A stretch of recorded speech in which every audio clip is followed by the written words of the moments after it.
What's up, Chef? How you doing, my man? Good, man. How you doing? Good, man. Thank you for joining us on Como. It's I get to hang out and break bread with some of the dopest chefs, winemakers, people in the industry que se parecen a nosotros. You know what I'm saying? So talk to us a little about yourself. So first and foremost, from New York City, from the Bronx, born and raised, Puerto Rican, and been in the industry for over 12 years now. Straight out of high school. What does that mean? You went straight out of high school? Straight out of high school, right into culinary school. Okay. Graduated from Institute of Culinary Education. Dope. And from then on up, then just running through restaurants, learning my way from lower positions to the higher positions, and then finally growing and becoming executive chef title down to culinary director title, and so on and so forth. And then in between, you know, always trying to brand myself in the middle of working for other people. And now I feel like I've taken like full focus and really rebranded myself and let's start here. What made you go into culinary school out of high school? How did you develop that passion for the food?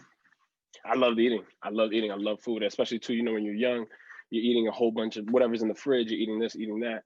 So at times I started getting creative, even as a young kid, like what's in the fridge? What can I make? What can I do out of this? And then later on, when I was trying to figure out what I wanted to do in life, it's like, well, what do I really love? And I love cars, but I love food. I love food more than cars, you know? So, I think that's like, I really found a real deep passion for it. Would you agree that it's gratifying when you were young, where you made that first dish and you're like, I could do this? Like, it's amazing creating that dish, correct? Yeah. I remember making food and then giving it to my sister and then saying, hey, is it better than mom's? Or is it, you know what I mean? Yeah. What was that first dish you made that said, you know what, I have a little bit of talent in this food game and I want to take it to the next level? What was that first dish? I'm not gonna lie. I think it was one late night when I was in high school. I made like chicken cutlets. And actually, like, the breading came out perfect. It stuck onto it. It fried out good. It was a little salty, but it worked. Yeah. No, I'm with you. I think the first one I made was a churrasco. Okay, where nice. I tied off the Food Network. I made a churrasco and a chimichurri. And it came out so good. And I said, you know what? I think I can do this. And I took it to the next, I want to take my next steps. Okay, so that's dope. You went from high school, you went to culinary school. I like how you went to every department in the food game, in the restaurant business, right? Yep. And started from garde manger into line cook, grill cook, all the way up, you know, lead line cook, then junior sous chef, then sous chef, executive chef. I love talking to chefs like you, different kind of chefs that you went through the kind of corporation style of learning the industry. And then there's the other ones, right? Because I think that the more stories we have, the more that we can learn and apply from people's experiences, and having that access to you and having access to other chefs, because that's the key in any business, is having the access to mentorship and, being approachable, so that's dope. How long were you in the, industry before you said, I want to go do something on my own? Well, I've always had that, even straight out of culinary school, I knew I wanted my own restaurant. Once I got in depth into culinary school, where I learned all the cuisines, all the right techniques, and I learned business management, I automatically knew I was like, I want my restaurant. So from the first day in, every single position that I've had in a restaurant, every single restaurant I've been in, it's all just been soaking in knowledge to apply it into my place that eventually will come. I mean, what I translate into that is that when you got into the culinary game and you went into the industry, you had a purpose. And not too many people in the industry think that young, early in their career, the business part of it, and I think, and there's nothing wrong with that, because people spend 15 years working their crafts, working at Michelin stars. And then there's some people that started soon. I think there's got to be a balance, a mediation of both, because you're going to find yourself 20 years in the game and then look at the pandemic hit. It killed the industry. And it's tough to reset your life and your plans and your family. And it leads to other challenges, man. Conflicts, depression, stuff like that, right? Yeah, definitely. And straight, just from, me personally, I'm the kind of person that if I'm going to do something, I'm going to do it all the way. You know what I mean? If I'm going to take up bike riding, I'm going to buy the best of the best bike. You know what I mean? So if I'm going to go into the food industry, then I'm going all the way for it, And, but also to your point where you say, some people spend so many years just cooking and then don't eventually doing something for themselves. But you also need time to learn that, you know what I mean? Because throughout my career, while I was working through kitchens, I've had little private catering companies. I was doing private catering and live cooking and stuff and different things like that. But from the chef that I was then to the chef that I am now it's a total difference, and in a good way. You know what I mean? So much progress, so much more. You're absolutely right. It's timing, and I don't mean that people should do that. I think that people should know it's available. Because you're absolutely right. Listen, when I first got into it, I auditioned for the Food Network season 1, and they had a lot of praise for me. But what I do know now that I've been a resident chef, I ran a catering with 400 covers. I've gone through the challenges. I'm glad I didn't hit up my goals what were back then, and I'm glad I'm in the position now. So that experience that you have at such a young age is so dope. So what do the next 2 years look like for you if you could do this? What are your goals in the next 2 years? Well, like you said too, the pandemic, it really destroyed our industry, and I was still grateful enough to be working through it. But what it really told me was, I needed to secure myself, in every aspect. Like, regardless of the fact that I'm working somewhere else, at least if I have something secure where I know nothing can happen to me because it's mine, I own it and I do it and I run it, then, I'll be great. So with that being said, during this whole pandemic, I was working on my whole website launch and sauces, oils, and things that I'm doing now for some time. But really, I really just focused and took the time out to really sit there and really just execute it and really do it. So just to establish that.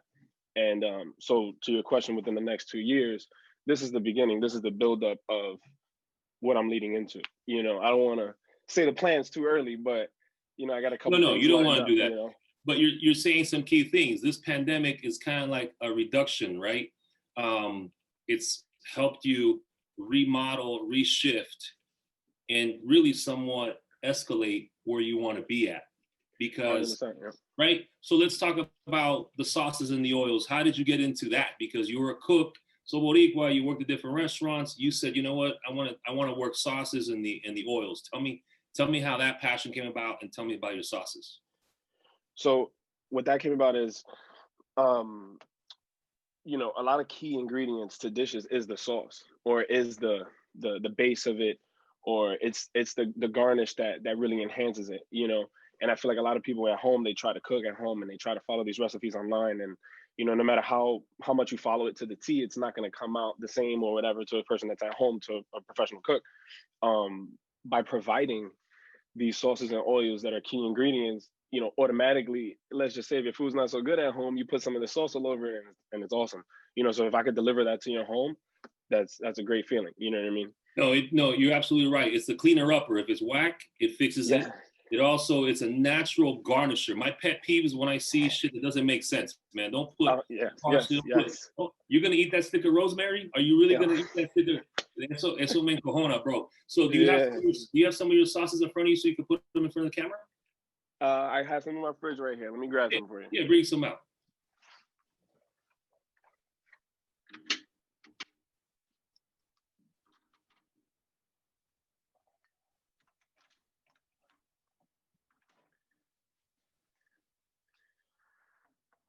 What we got there? So right here we have the roasted garlic puree.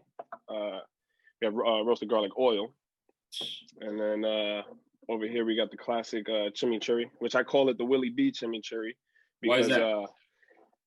For 3 years I had a restaurant in Williamsburg, Brooklyn, called Hello Brooklyn. It was a craft burger bar, amazing place, awesome place, great vibe. It was awesome. The chimichurri was infamous. Chimichurri was written in Daily News. It was, people would come from miles away from different boroughs just to get the wings with the chimichurri on it. Aside from the burgers too, the burgers were really, the thing. But so I named this one after that time when, the chimichurri was infamous over there in Williamsburg. And then I got this other one here. This is a new one that I just dropped called Sweet Heat. There's a lot of sweet heats out there, but I feel like a lot of them are too sweet or too sugary and not really done right. That's another thing too with my sauces. My sauces are all natural, vegan. There's no byproducts, no preservatives, there's no nothing. Like my Sweet Heat literally has 3 ingredients and it's phenomenal. Let me tell you, so let's get into this. One, again, you got a sweet heat, you got a chimichurri, que no es tradicional boricua, right? It's Argentinian and a lot of Latin American countries. And then you got the roasted garlic that you got there. Tell me. I also have a few more though. I have another one called demonio, and that is for my spicy lovers, and it's to be used with caution. No. Listen, there's a lot of synergy. I love it. And did you ship to California? I ship everywhere, worldwide. Okay, I'm gonna send me the link. I'm gonna order some stuff today. I can't wait to use that stuff and check it out, because I'm a aficionado of chimichurri. Like, that's a game changer for me when I used to win the contest that I used to enter. But real quick, so what made you do a chimichurri? What do you like the herbs? You like the color? All of it. Honestly, I mean, chimichurri is a classic sauce. I love chimichurri. I tell people all the time, you can literally put it on anything, even though everybody always pairs it with steak. But I mean, literally, you saute veggies and you throw a little chimichurri over it, and it's awesome. You know what I mean? Even a salad dressing, bro. Even a salad dressing. Yep. You're good to go. That's the beautiful thing about culture. If you're looking about food and music, if you're looking at yourself, you wouldn't think you're gonna make the delicatessen of a roasted, garlic sauce, a chimichurri, and we're going to get into that later. I think the chef of tomorrow, the look, the style, the culture of the food industry, because it's transformed.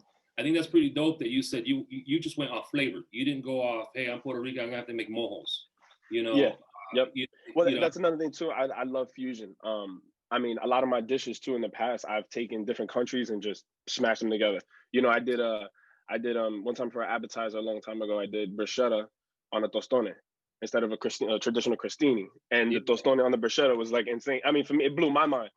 Yeah, no. The combination of flavors has no boundaries, especially if you understand it. If you understand, that's the key. That is a super key right there. Yeah, no. Listen, I'm a big proponent of knocking these chefs that try to force flavors. For the sake of a dish versus the feeling behind it. Like, so I'm half Chinese, half Nicaragüense, right? Chino Latino. Oh, so sure. I get lucky. I love chimichurri, and then like I'll make the mojo chino that my grandfather used to make, which is ginger, soy sauce, oil, and fresh green onions, the green and the whites. If you try that, you're gonna be like, yo, eso es lindo, and see how you can incorporate it. But no, I used to make a toston with a Greek tzatziki, and I top it with caviar. Awesome. Oh yeah, I'm so with it already. I love toston. We're gonna have to do a pop-up one day. Watch. For real. Yeah, you're making me want. I was just about to say, what's your address? I'm going there. We got to do this. Hey, well, I'll talk to you offline when we got planned. That I'd love to have you out here. So you're talking about in 2 years you want to launch your product out there. I think that the brick and mortar industry is going to take a big hit. Commercial real estate is going to take a big hit. Investors are going to back down. But I think that the investors also are putting too much money into like these celebrity chefs, right? And I don't mean that as I don't mean it as a bad way. I'm thinking it doesn't matter who you got. If you have a 4,000 square foot where 90% of us internal business, you really can't reconcept that. So then you have the new young guns of the future, folks like yourself, the other chefs you roll with, folks like myself, and then what I want to do. In 2 years, there's a lot of opportunity where investors are going to say, Scott, what do you got? Well, you got the look, you've got the products, you've got the skills, and social media is on our side, because before you needed a celebrity chef, before you needed, a validated chef, to have gone the circle and worked the kitchens. I think nowadays you can make a lot more money in much smaller places with more revenue streams out there. Would you agree with that? Yep, I agree all the way. I mean, and it's sort of to like what you said too. As far as like where I see myself in 2 years, like my plan, like I said, this is the build up. It's like you said, I'm building the product line. I'm building a stable flavor profile of Chef Scott that you can have in your household. And then when I release and open up the next venture, they're gonna be like, okay, I already know that. I already know that flavor. I already know him. I'm gonna go right there. This is like, like you said, I'm building the portfolio. If you, you are. You're building the foundation, because if people know that your product is selling, then that means you know the business part. That means you know the execution part. And if I were you in 2 years, man, blow it up. Your products. You got to do a cookbook documenting your. That's coming. That's Oh definitely yeah, no, I got you.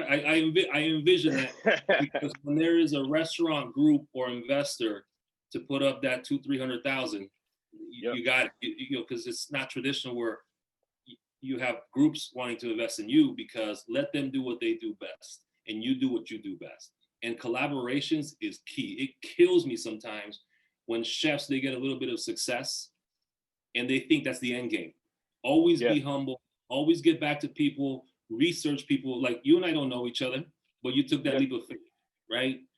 And so that's going to change in the industry right away, real quick. So now let's talk about let's face it, the look, right? If this was 10 years ago, more than likely, there wouldn't be an interview on Zoom, right? Number two, if there was an interview, it was kind of like the old days of the NBA. I'm a big NBA fan, right? And back in the 90s with Jordan and Barkley, there was no friends amongst competitors. En esta industria ahorita, like we're reaching out, we're doing the Zooms. But if the interview happened 10, 15 years ago, it would probably be with the big white hats. Big It white would hat. be Yep. chef coats.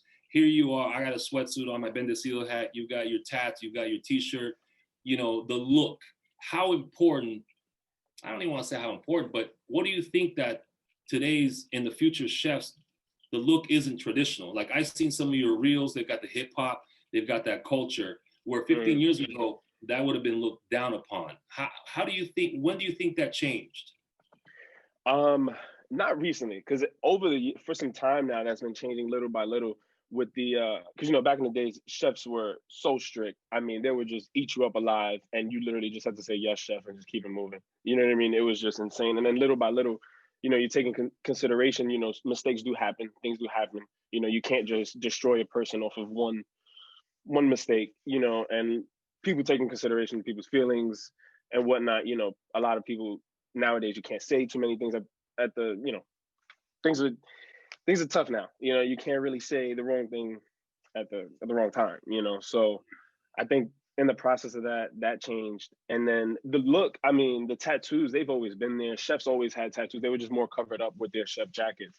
I feel like now style has been more implemented into the chef thing, where you have like as opposed to your thick heavy white chef jacket, you have a fit chef jacket that's ventilated. You know what I mean? You'll have like slimmer chef pants as opposed to the huge balloon pants of checkerboard. Yeah, And I think that played a huge and the role too. clocks, And and the the clocks. cleaning up. But Well, the clogs, I still keep my Birkenstocks. I will never get rid of my Birkenstocks, man. yeah, The I clogs are guess. classic. But when you're doing your videos on social media, you've got hip hop. You've I do, got. but also too, I'm also trying to implement a little mix. I don't know if you saw my last reel where it was a hip hop song, but it was a cover by a great violinist. And it was just straight violin off the tune, and it kind of just throws together, like we were saying, like with the fusion of the food. This is like fusion of music, where you got hip hop and violinists just coming together, and it creates a nice classic sound, but still urban enough so that people can, the young crowd will be on it. Okay, you said it right there. Is it important, the young crowd? Because they're the ones that are going to buy your sauce. Not necessarily, because I'll be honest with you, the older crowd, and not necessarily the older crowd, but just not the 20s. Those are the ones that are really cooking at home. But the younger crowd, it is a good way to grasp their attention now, so that throughout the years as they progress and they get into like, oh shit, and now I have to get an apartment and I have to cook for myself. Oh, wait a minute, I saw that chef that has this sauce. You know what I mean? So like, it's basically putting the bug in their ear. Yeah, no, I like what you said. Bug in your ear. Let me tell you what you made me think of right now. You grew up in New York. Did you like freestyle growing up? Yeah. Okay, and then hip hop for sure, right? There's a reason hip hop continued to grow and freestyle died. And it's because hip hop created a culture, a lifestyle. So what you're doing with your sauce, for the people who cook, the grown folks who are cooking, that's great. And I think what you're putting the bug in the future, because you're creating these young people to say, I got a connection to Chef Scott. I got a connection. I love his sauce. I'm learning how to cook. He looks like someone in my family. So I'm going to feel more comfortable. I'm telling you, I see that because 20 years ago when I was trying to learn the cooking, one of the shows I liked, which, I'm older than you, was Melting Pot on the Food Network, because it was the only show that had chefs of color. It had that was Aaron Sanchez's first show. I wasn't watching PBS Jose Andres. Like, I didn't figure that till later, but I liked it. Alex Garcia, Aaron Sanchez, and you had a lot of the other chefs too, the Tanya Hollands of the world, because it was kind of cool for me to watch Food Network, which is a predominantly non-colored show, to have those there. and it did really well. I think that the youth, when they're seeing you, they're saying, yo, I see a friend in that, and you're building a loyal brand. So that's dope right there. So let's have some fun questions. Ready? This is a segment I call "Que te molesta?" Like, what bothers you? What's your pet peeve in the industry? Dirty people. A dirty line, like, I mean, obviously as a chef, you want to pride yourself in being clean, especially nowadays too, with all these, Corona and all these things going on. But just in general, I mean, when you're working and you have your station, clean your station, have your mise en place perfectly prepped out in the right containers. Don't be a mess. Don't leave shit everywhere. Don't That drives me insane. Don't be a sucio. Don't be a sucio. You're absolutely right. I love it. I love it. What's your pet peeve in society? ¿Qué te molesta de la sociedad?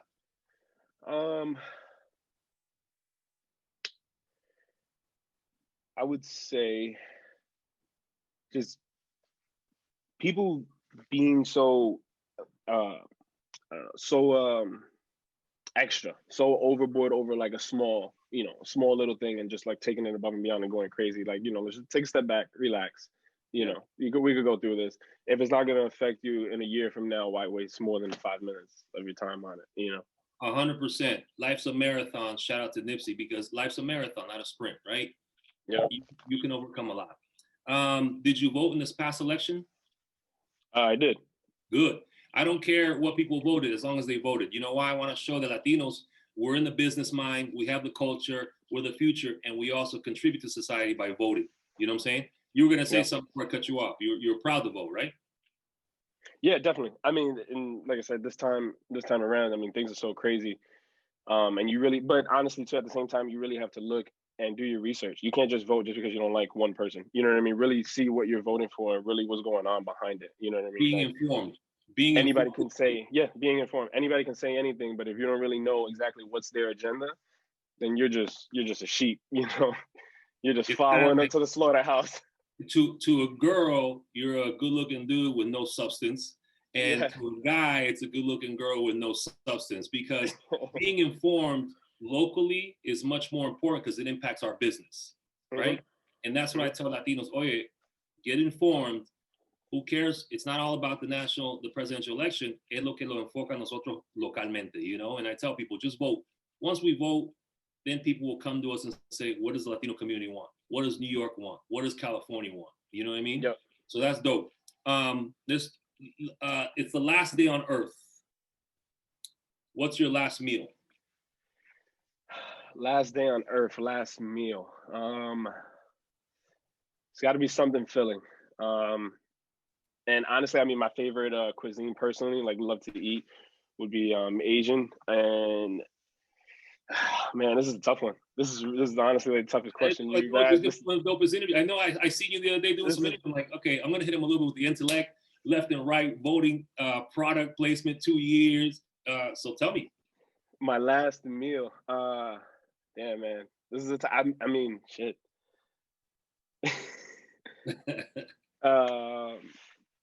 Gotta go with duck. It has to be duck. And I mean, if I could have a fine dining dish of duck, I'd take it. But since I love Asian cuisine, I might just take a whole roasted Peking duck. Maybe some. This is honestly, this is a tough question. This is a tough question. I can't. It has to be duck. Whatever it is, it has to be duck. I love duck. If it's gonna be my final meal, it has to be duck. No, I like it. I like it. All right, I like it. Person, dead or alive, who you like to have dinner with? Who? Anthony Bourdain. That's dope. Tell me why.